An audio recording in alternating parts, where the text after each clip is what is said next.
जय श्री राम। कल हम लोग चर्चा सुन रहे थे कि प्रभु श्री राम जी वानर सेना सहित समुद्र तट पर आ गए हैं और वानर, रीछ, भालू और इनके यूथपति से लेकर के साधारण जो वानर सैनिक भी थे, सब बड़े उतावले हो रहे थे कि कैसे भी शीघ्र से शीघ्र युद्ध का मौका मिले और रावण को हमको देखने का सुअवसर प्राप्त हो। इधर रावण का एक सैनिक इस एरिया में चक्कर लगा रहा था, उसका नाम था शार्दूल। शार्दूल नामक जब राक्षस ने देखा कि ये वानर की अपार सेना यहाँ पर है, वो बस सीधा भागा हुआ गया और रावण के दरबार में पहुँच करके उसने रावण से कहा, महाराज आप से मैं कुछ निवेदन करना चाहता हूँ। रावण ने कहा, कहो। उसने कहा कि मैं अपनी आँखों से देख के आया हूँ कि राम और लक्ष्मण की सेना समुद्र तट पर आ पहुँची है और उस सेना में करोड़ों वानर हैं और सब बड़े उत्साहित हैं कि कितना शीघ्र से शीघ्र करके वो यहाँ पर राक्षसों का वध करके जानकी को ले जाते हुए प्रभु श्री राम जी के दर्शन करें। तो इतना कह रहा था, रावण ने एकदम विचार किया और वो बड़ा तुरंत विचार करता था और अपने फेस पर, मुंह पर वो अनिच्छा के ही भाव रखता था ताकि सामने वाले को ये उसके भय का पता ही न लगे। अंदर अंदर वो बड़ा भयभीत हो रहा था, क्या कि समुद्र तट पर सेना आ गई है। चलो कोई बात नहीं, उनमें से कोई भी समुद्र पार तो नहीं कर सकता, क्योंकि एक वानर था जो समुद्र पार करके आ गया। ये क्षमता केवल गरुड़ में है या वायुदेव में है। रहने दो, कोई बात नहीं। हमारे वानर जाने खाने के लिए यहाँ पर राक्षस बहुत हैं, वो आगे बढ़ने का उनका सब, निश्चिंत हो जाओ। ये कह करके उसने अपना पीछा छुड़ा लिया। इसी बीच में उसने अपने गुप्तचर को बुलाया, शुक उसका नाम था।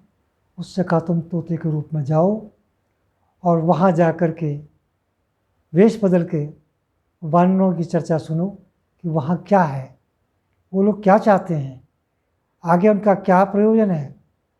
और सुनो, वहाँ जाकर प्रयत्न करना, सुग्रीव जो उनका नेतृत्व कर रहे हैं वानरों का, उनसे कहना कि देखो, मेरी तुम्हारी कोई लड़ाई तो है नहीं और तुम्हारे पिता और हम लोग आपस में रिश्तेदार भी हैं, तो तुम क्यों ऐसे वनवासियों का साथ दे रहे हो।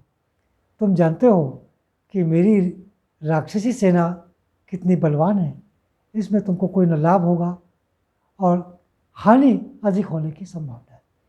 इसलिए मैं तुमसे मित्रता निभाते हुए ये चाहता हूँ कि तुम इसी समय किष्किंधा लौट जाओ और बाकी वनवासियों के लिए तुम चिंता मत करो और हमारा तुम्हारा कोई बैर भी नहीं है। इस प्रकार की तुम चर्चा करना। बस शुक वहाँ जब पहुँचा तो वानरों ने इसको पहचान लिया और समझ गए और इसको वहीं पर रोक करके सारी कहानी पूछी कि तुम यहाँ कैसे आए हो, क्या है, क्या चाहते हो। बस इसके बाद विभीषण ने कहा, महाराज मैं जानता हूँ उसको, ये रावण का गुप्तचर है। तो राम जी ने कहा, कोई बात नहीं, इसको आने दो। उसकी चर्चा की गई, उससे बात की गई। उसने कहा कि मुझे अगर आप जान बख्श दें प्रभु, तो मैं आपकी शरण में आया हूँ, मैं कुछ कहना चाहता हूँ। और दूत को मारना तो कहीं का प्रभु न्याय ही नहीं है, तो मुझे तो आप दूत ही मानिए। तो इस पर श्री राम जी ने उसको छुड़ाया और छुड़ाने के बाद उसकी पूरी बात सुनी।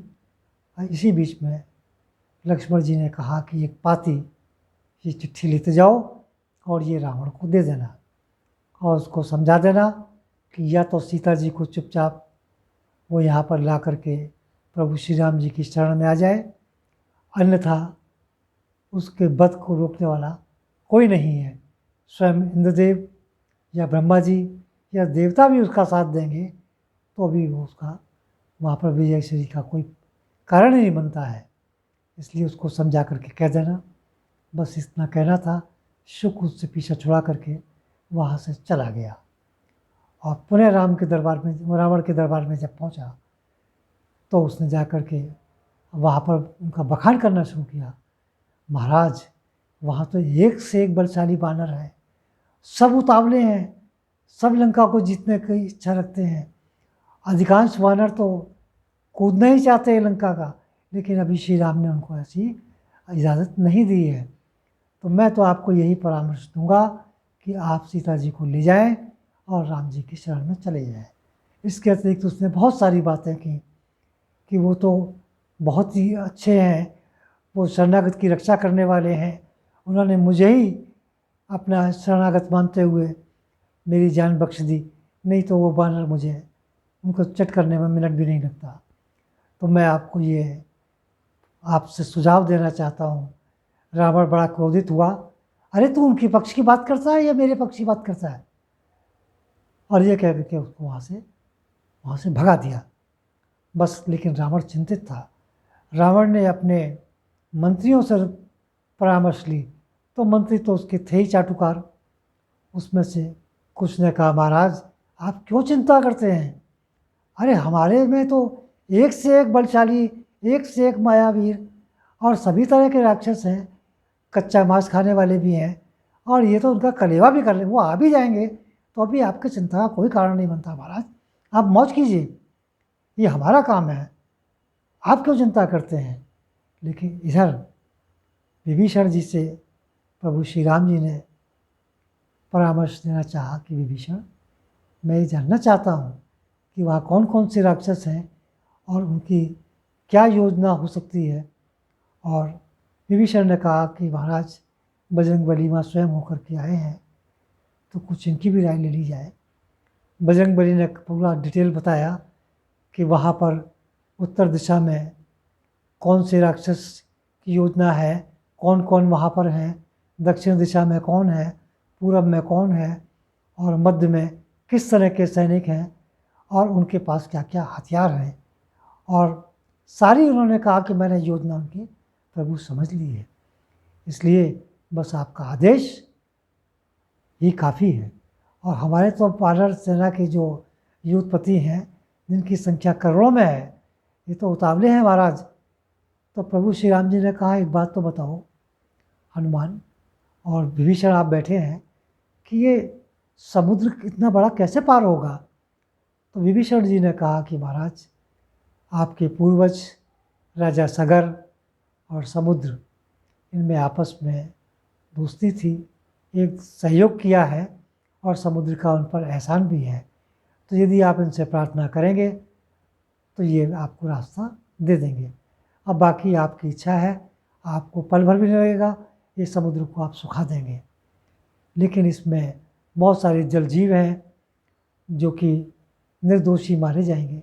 तो प्रभु मैं आपसे ये निवेदन करना चाहता हूँ कि एक बार आप इनसे कुछ प्रार्थना कर लीजिए। तो प्रभु ने ये सुझाव को अच्छा माना, जबकि लक्ष्मण जी इसके विरोध में थे।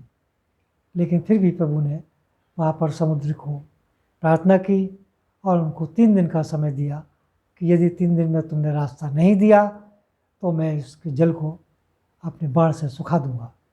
और यह करके प्रभु वहाँ पर बैठ गए। बस फिर क्या था, जब प्रभु ने बाण को उठा, धनुष पर अपना चढ़ाया, तो समुद्र वहाँ से भयभीत होकर के बाहर आ गया। और वो कहने लगा, महाराज मैं आपसे कुछ अनुरोध करना चाहता हूँ। वो बहुत सारे अपने अंदर के रत्न और आभूषण को लेकर के आया था, भेंट लेकर के आया था, और उसने कहा कि मैं जानता हूँ कि आपकी सेना में नल और नील नाम के 2 वानर हैं, जो कि विश्वकर्मा के पुत्र हैं, और ये इस पर पुल बांध भी लेंगे। तो आप इनको आज्ञा दीजिए, आप इनको इन पर कहिए कि इस पर पुल की स्थापना कीजिए, ताकि वानर सेना आपकी आराम से यहाँ से चली जाए। क्योंकि अगर आपने बाण का प्रयोग किया तो जितने नाग हैं, जिसमें नाग हैं, बहुत सारे जलजीव हैं, वो निर्दोष मारे जाएंगे। और प्रभु मैं जानता हूँ कि आप निर्दोषों की हत्या नहीं करना चाहेंगे। इस पर प्रभु श्री राम जी ने नल नील को बुलाया और उनको आज्ञा दी। तो नल नील ने कहा कि ठीक है प्रभु। हाँ, उन्होंने बहुत सारे युद्धपतियों को बुलाया कि देखो बड़े बड़े पर्वत जो हैं, इसको बड़े बड़े पत्थरों के रूप में तोड़ो और इसको देते जाओ, और वृक्षों को लाओ, तो आप इस तरह समझिए कि बड़े बड़े वृक्ष जड़ सहित उखाड़ लिए गए, डालियों पत्ते सहित उसको वो तैराते गए और एक दूसरे में उलझाते गए। और इसके बाद जो वानर वीर थे वो बड़े बड़े पत्थरों को तोड़ते थे और गेंद की तरह से वो नीचे उछाल देते थे और नीचे वाले वानर उसको एक तरीके से सेट करते जाते थे। इस प्रकार पहले दिन में 14 योजन का पुल तैयार हो गया, दूसरे दिन 20 योजन का पुल तैयार हो गया, तीसरे दिन 23 योजन का, 22 योजन का, 21 योजन का, इस प्रकार 14, 20, 21, 22, 23 करके 100 योजन का पुल 5वें दिन तैयार हो गया, जिसकी चौड़ाई 10 योजन रखी गई थी ताकि वह पूरी असंख्य वानर सेना इसमें आराम से चली जाए। तो इस प्रकार पुल जब तैयार हुआ तो प्रभु श्री राम जी ने वहाँ पर ये उनकी इच्छा जाहिर की कि मैं यहाँ पर प्रभु रामेश्वर की स्थापना करना चाहता हूँ, शिव जी की यहाँ स्थापना करना चाहता हूँ। तो वहाँ पर प्रभु ने वानर वीरों को भेजा और बड़े बड़े विद्वान पंडितों को बुलाया गया और वहाँ पर शिव जी की स्थापना की गई। प्रभु श्री राम जी ने कहा कि जो भी शिव जी का भक्त है, जो आकर के यहाँ जल चढ़ाएगा उसको मैं निज धाम भेज दूँगा और जो दर्शन भी करेगा उसको भी इसका लाभ मिलेगा। तो प्रभु श्री राम जी ने रामेश्वरम का नाम दे करके इसकी स्थापना की और इसके गुणों की चर्चा की। इस प्रकार यहाँ पर सुंदरकांड की समाप्ति होती है और वानर सेना पुल के पार हो जाती है, जबकि अंगद और हनुमान के कंधे पर प्रभु श्री राम जी गए हैं और बहुत सारे वानर सेना के जो वो व्युत्पत्ति थे वो सब हवाई मार्ग से गए हैं और सेना पुल पार होकर के लंका में प्रवेश कर गई है। तो इसके आगे की जो चर्चा होगी वो युद्धकांड के अंतर्गत होगी, जो कि वाल्मीकि रामायण के अनुसार ये जो युद्धकांड है और रामचरितमानस के अनुसार ये लंका कांड है। इसकी चर्चा मैं आपसे करूँगा। आज की चर्चा को मैं यहीं समाप्त करता हूँ और इसके मैं साथ में आपसे ये भी अनुरोध करता हूँ कि इसको अधिक से अधिक लोगों में शेयर कीजिए और सब्सक्राइब करते जाइए ताकि अधिकतम लोग इसका लाभ उठा सकें। और आज की चर्चा यहीं समाप्त होती है। इसके लिए आपको बहुत बहुत धन्यवाद।